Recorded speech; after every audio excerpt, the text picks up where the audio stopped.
আগামী ৪৮ ঘন্টার মধ্যে সরকারের তরফ থেকে কোনো ঘোষণা না আসলে লং মার্চ টু ঢাকা কর্মসূচি পালন করবে পলিটেকনিক ইনস্টিটিউটের শিক্ষার্থীরা।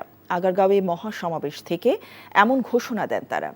স্থায়ীভাবে চাকরিচ্যুত করা সহ ৬ দফা দাবি পূরণ ও কুমিল্লায় পলিটেকনিক কলেজে শিক্ষার্থীদের উপর হামলার প্রতিবাদে রাজধানীর শেরেবাংলা নগরে ঢাকা মহিলা পলিটেকনিকের সামনে মহাসমাবেশ করেন শিক্ষার্থীরা।